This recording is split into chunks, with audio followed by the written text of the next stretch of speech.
Hello everyone. तो कैसे हैं आप सब? आई होप आप सब अच्छे होंगे। स्वागत है आप सभी का आपके अपने चैनल जुनून पढ़ाई का में। हम लोगों ने यूपी SSSC पेट के लिए कल एक टॉपिक देखा था। वो टॉपिक कौन सा था? पॉलिटी का टॉपिक नंबर 1 जिसका नाम था संविधान की विशेषताएं। ठीक है, हमने उसको बहुत डिटेल में बताया है। अगर आपने वो वीडियो नहीं देखा है तो भैया उसको जरूर देख लीजिए। आज उससे रिलेटेड जो क्वेश्चंस हैं उसको हम करने वाले हैं। टोटल 9 क्वेश्चंस हमने लिए हैं। तो अगर आपने वो वीडियो देखी है तो ये 9 के 9 क्वेश्चंस आपके लिए हलवा है। अगर नहीं देखी है तो हम फिर से रिकमेंड करेंगे कि आप उसे जरूर देख लीजिए। चलिए स्टार्ट करते हैं, देखते हैं क्या कुछ क्वेश्चंस हैं और क्वेश्चंस के माध्यम से जो चीज़ें हैं वो आपको और अच्छे से समझ आएंगी। अगर आपने अभी तक सिलेबस वगैरह नहीं देखा है तो सिलेबस की भी हमने एक वीडियो बनाई है, पूरा डिटेल में सिलेबस उसमें हमने डिस्कस किया है, तो आप उसको भी देख सकते हैं। चलिए देखते हैं आज का अपना पहला क्वेश्चन। और जो हमारा पहला क्वेश्चन है वो आपके सामने है। क्या कह रहे हैं? कह रहे हैं कि भारतीय संविधान कैसा है। ठीक है, यानी कि कैसे इसकी प्रकृति है ये आपको बताना है। ऑप्शंस देखें। कठोर, तो हमने कल ही आपको बताया था कि भारतीय संविधान ना तो बहुत कठोर है, और दूसरे में कह रहे हैं कि लचीला, ना तो बहुत लचीला है। दूसरा कह रहे हैं, तीसरे में क्या है कि अंशतः कठोर और अंशतः लचीला, और चौथा है ना कठोर ना तो लचीला। तो आप देखिए भारतीय संविधान ना, ऑप्शन सी जो है वो सही होगा कि अंशतः कठोर है और अंशतः लचीला है। और हम ये कैसे डिसाइड करते हैं लचीला है या कठोर है? तो हमने बताया था कि संविधान संशोधन में कौन सी जो प्रक्रिया बताई गई रहती है कि कौन सा प्रोसेस है संविधान संशोधन करने का, उसके हिसाब से हम जान पाते हैं कि जो हमारा संविधान है वो लचीला है या फिर कठोर है। हमने आपको कल भी बताया था, फिर से बता रहे हैं कि अगर आपसे पूछ लिया जाए कि कौन सा देश है जिसका संविधान बहुत कठोर है, तो भैया वो यूएसए हो जाएगा, अर्थात संयुक्त राज्य अमेरिका। जबकि अगर लचीले की बात की जाए, जो कि कई बार एग्जाम्स में पूछा गया है, तो यूके हो जाएगा, अर्थात यूनाइटेड किंगडम, जिसे हम लोग ब्रिटेन कहते हैं। ठीक है, तो इसका उत्तर क्या हो गया? इसका उत्तर हो गया ऑप्शन सी वाला, यानी कि भारतीय संविधान जो है वो ना तो बहुत अधिक कठोर है और ना ही बहुत अधिक लचीला है, अर्थात अंशतः कठोर और अंशतः लचीला है। ठीक है, ऑप्शन सी वाला इसका सही उत्तर हो जाएगा। चलिए अगले क्वेश्चन को देखिए। कह रहे हैं कि भारतीय संविधान में किस प्रकार की शासन प्रणाली अपनाई गई है? तो इसमें जो क्वेश्चन है वो मतलब लिखा ही नहीं गया है। तो ठीक है, ऑप्शंस देखें। अध्यक्षीय, संसदीय, एकात्मक, राजतंत्री। तो देखिए हमारा जो सही उत्तर है वो तो बी वाला हो जाएगा। क्यों? क्योंकि हमारे यहाँ जो संविधान में प्रणाली अपनाई गई है वो संसदीय प्रणाली अपनाई गई है, और इसको हमने कहाँ के संविधान से ग्रहण किया है? तो ब्रिटेन से।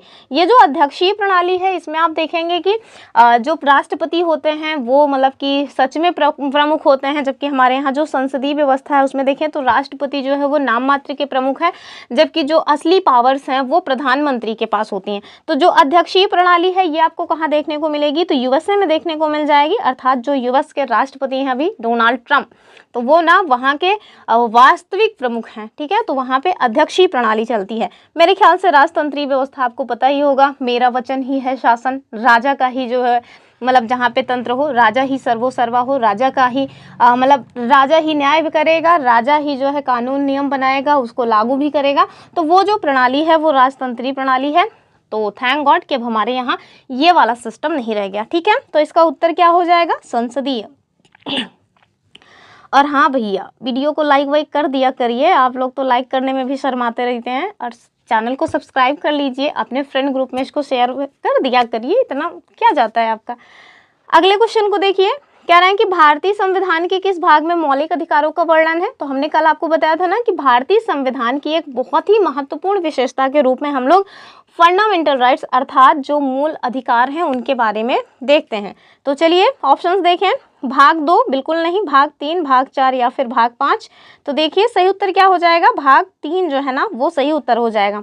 जो अदर ऑप्शंस हैं उन्हें भी देख लीजिए। तो जो हमारा भाग 2 है ना, इसमें किसका प्रावधान है? तो नेशनैलिटी। ठीक है, अर्थात हमारे यहाँ जो एकल नागरिकता है, यानी कि मतलब कि एकल नागरिकता का प्रावधान है, नागरिकता का जो प्रावधान है वो आपको भाग 2 में देखने को मिलेगा। एक बार ये SSC MTS में पूछा गया था क्वेश्चन। ठीक है, और केवल MTS नहीं, यूपी PCS ने भी पूछा हुआ है कि कौन से आर्टिकल में ये बताया गया है। तो आर्टिकल 5 से लेकर के आर्टिकल 11 में। ठीक है, तो भारतीय संविधान के भाग 2 में नागरिकता से संबंधित प्रावधान है आर्टिकल 5 से आर्टिकल 11 के मध्य। ठीक है, भाग 3 में फंडामेंटल राइट्स हैं, आर्टिकल 12 से आर्टिकल 35 तक। भाग 4 में डीपीएसपी है, यानी कि राज्य के नीति निर्देशक तत्व, और इनके लिए आर्टिकल 36 से 51 तक है। और भाग 5 में आपको संघ सरकार के बारे में वर्णन मिल जाता है, जो आर्टिकल 100 मतलब कि आर्टिकल 52 से आर्टिकल 151 तक है। राष्ट्रपति से शुरू होगा, जो हमारे कैग है वहां पे समाप्त होता है। ठीक है, तो चलिए अगले क्वेश्चन को देखेंगे।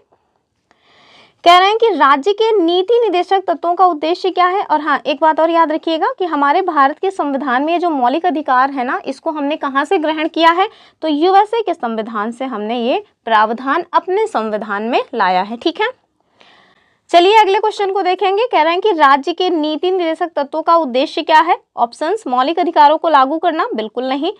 दूसरा कह रहे हैं कल्याणकारी राज्य की स्थापना करना। तीसरा आपसे कह रहे हैं कि केंद्र और राज्य के मध्य शक्तियों का विभाजन करना। और लास्ट है कि न्यायपालिका की स्वतंत्रता को सुनिश्चित करना। तो ये सारे नहीं होंगे, आप देखें बी वाला हो जाएगा, कल्याणकारी राज्य की स्थापना करना, यानी कि वेलफेयर स्टेट की स्थापना करना। ये उद्देश्य है हमारे डीपीएसपी का, यानी कि राज्य के नीति निर्देशक तत्वों का। इसका प्रावधान आपको कहाँ मिलेगा, तो संविधान का जो भाग 4 है वहाँ पे मिलेगा। आर्टिकल कहाँ से कहाँ तक है, आर्टिकल 36 से 51 तक है। ठीक है, और ये जो राज्य के नीति निर्देशक तत्व हैं, इन्हें हमने कहाँ के संविधान से ग्रहण किया है, तो आयरलैंड के संविधान से हमने इसको अपने संविधान में रखा है। ठीक है, चलिए अगले क्वेश्चन की बात करेंगे। कह रहे हैं कि भारतीय संविधान में कितने प्रकार की आपातकालीन व्यवस्थाएं हैं। तो हमारे संविधान का एक बहुत ही महत्वपूर्ण फीचर ये भी है, मतलब सशक्त केंद्र के साथ जो राज्यों की व्यवस्था की गई है उसके रूप में, कि हमारे यहाँ आपातकालीन जो व्यवस्था है उसका प्रावधान किया गया है।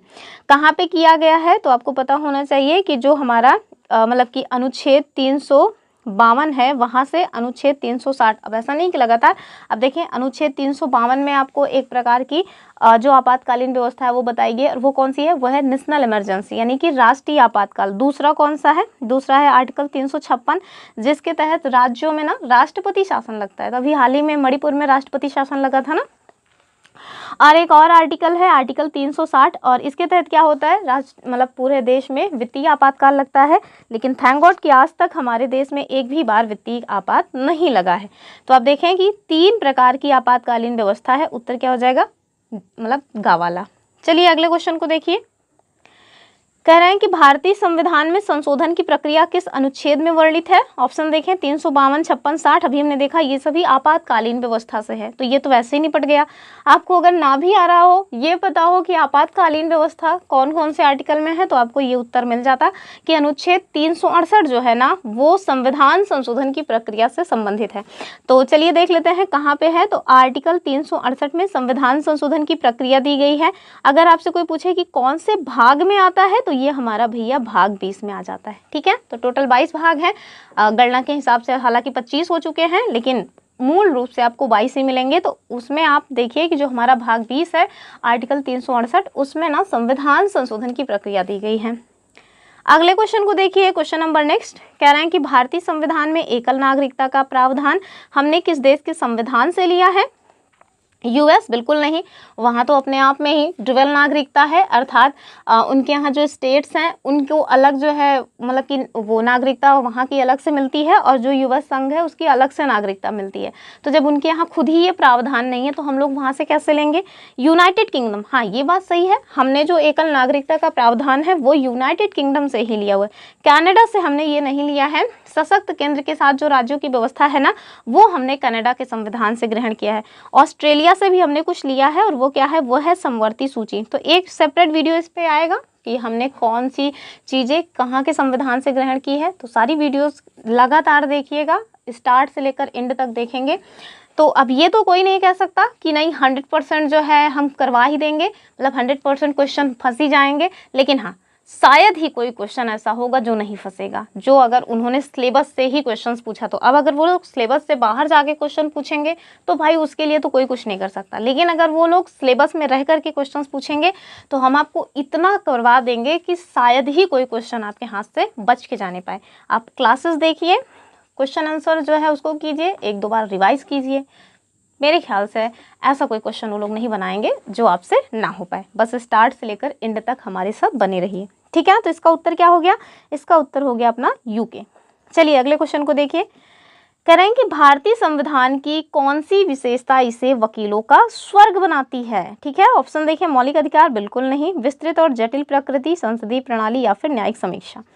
उत्तर तो बी वाला हो जाएगा। क्यों? क्योंकि भैया जो हमारा इतना मोटा सा संविधान है उसमें बहुत मतलब बहुत ही क्लिष्ट लैंग्वेज जो है यूज़ की गई है, जो आम जनमानस के थोड़ा समझ में नहीं आती। हम लोग जो मूल संविधान है वो तो पढ़ते नहीं, हम लोग तो किताब पढ़ते हैं, लक्ष्मीकांत पढ़ लेते हैं, लूसेंट पढ़ लेते हैं, तो ये सब पढ़ते हैं ना। जबकि जो मूल संविधान है उसे जब आप पढ़िएगा तो पता चलेगा कि उसकी मतलब कठिनाई क्या है। तो इसी चीज़ को देखते हुए ना आलोचना में आइवर जेनिंग्स ने हमारे संविधान की इसी बात की आलोचना करते हुए इस कहा था कि जो संविधान है ना हमारे देश का वो वकीलों का स्वर्ग है। ठीक है, क्या है, किसने कहा था? सर आइवर जेनिंग्स ने। ठीक है, last question of this session कह रहे हैं कि भारतीय संविधान में न्यायिक पुनरावलोकन की शक्ति किस पर निहित है। ठीक है, तो मतलब कि जो न्यायिक पुनरावलोकन है वो किसके द्वारा किया जाता है ये पूछ रहे हैं। संसद बिल्कुल नहीं, राष्ट्रपति बिल्कुल नहीं, सर्वोच्च न्यायालय, उच्च न्यायालय और प्रधानमंत्री, तो बस यही सी वाला हो जाएगा। ठीक है, कि सुप्रीम कोर्ट और हाई कोर्ट के पास ये पावर होती है न्यायिक पुनरावलोकन करने की। ठीक है, तो ऑप्शन सी वाला सही हो जाएगा। तो ये कुछ क्वेश्चंस हमने शामिल किए थे, मैंने अपने हिसाब से इंपॉर्टेंट क्वेश्चन से शामिल किए हैं। लेकिन अगर आपने जो हमारी वीडियो थी जिसमें हमने पूरा का पूरा टॉपिक समझाया है उसको देखा हुआ है तो जो अदर क्वेश्चंस भी अगर इस टॉपिक से बनते हैं तो आप उसको भी निपटा ले जाएंगे। तो चलिए, ये रही छोटी सी वीडियो। आई होप आपको वीडियो में मज़ा आया होगा।